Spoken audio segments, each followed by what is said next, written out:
నిర్గమాకాండము నిర్గమాకాండము 16వ అధ్యాయము 35వ వచనం. ఇశ్రాయేలీయులు నివసింపవలసిన దేశమునకు తాము వచ్చి 40 ఏండ్లు మన్నానే తినుచుండిరి. వారు కానాను దేశపు పొలిమేరలు చేరు వరకు మన్నాను తినిరి. ప్రియమైనటువంటి స్నేహితులారా, నేను ప్రారంభంలోనే ఉపోద్ఘాతంలో ఒక మాట చెప్తూ ఈ సందర్భాన్ని మీకు గుర్తు చేశాను. ఆ దినాలలో మరి ఇశ్రాయేలీయులు నివసింపవలసినటువంటి దేశమునకు తాము వచ్చు 40 ఏండ్లు వారు మన్నానే తినుచూ ఉన్నారంట. ప్రియమైనటువంటి స్నేహితులారా, వారు కానాను దేశపు పొలిమేరలు చేరే వరకు కూడా వారు మన్నాను తింటూనే ఉన్నారు. అంటే దీని భావం ఏంటంటే, ఈరోజు మన్నా దేవుని వాక్యములకు పాల్చబడితే, మన్నా జీవంగల ధర్మశాస్త్రాన్ని వాక్యములకు పాల్చబడితే, ఇశ్రాయేలీయులు ఐగుప్తు దేశములో బయలుదేరింది మొదలుకొని వారు కానాను యొక్క పొలిమేరకు వచ్చే వరకు కూడా, ప్రియమైన మిత్రులారా, వారు ఆరోగ్యంగా, క్షేమంగా, సజీవంగా 40 సంవత్సరాలు రాత్రుళ్ళు పగలు వారు ప్రయాణం చేయగలిగారు అనంటే శారీరకమైన శక్తి గాని, బలము గాని ఎందుకు పనిచేయదు. ఇక్కడ రాయబడింది చాలా స్పష్టంగా, వారు మన్నానే తినుచూ వచ్చిరి.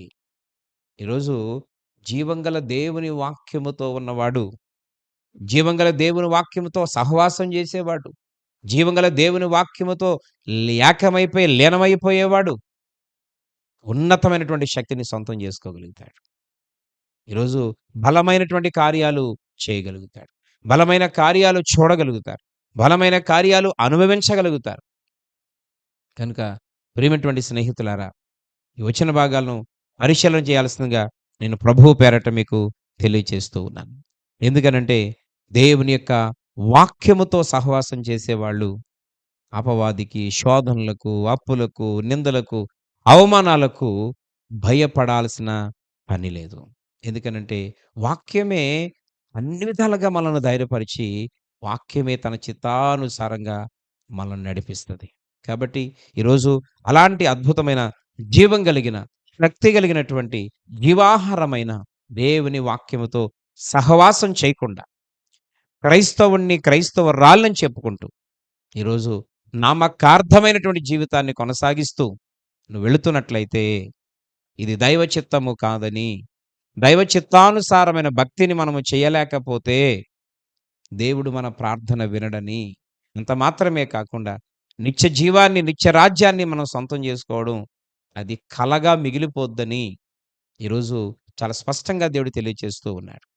కనుక ప్రియమైనటువంటి స్నేహితులారా, ఈ వాక్యం వింటున్నప్పుడు మీరుంటున్న స్థలములోనే, ఈ క్షణంలోనే ఒక నిర్ణయాన్ని తీసుకుంటూ, ఈరోజు ఇంతవరకు ఒకవేళ కొన్ని అనువైన కారణాల వలన నిర్లక్ష్యముతో దేవుని మందిరానికి, వాక్యానికి దూరంగా ఉన్నావేమో, వాక్యాన్ని విని కూడా ఈ చెవితో విని ఆ చెవితో విడిచిపెట్టేస్తున్నావేమో, ఖచ్చితంగా వాక్యాన్ని పాటించాలి, అనుభవించాలని ఒకవేళ విన్నప్పుడు నిర్ణయం తీసుకొని బయటికి వెళ్ళిన తర్వాత దాన్ని కొనసాగించలేకపోతున్నావేమో.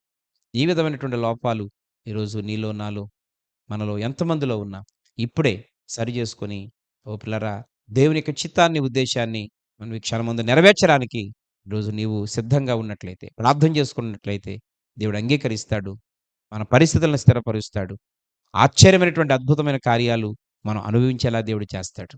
కనుక అటువంటి కృప, అటువంటి సన్నిధి దేవుడు మీ అందరికీ కలగ చేయునుగాక. ఆమేన్.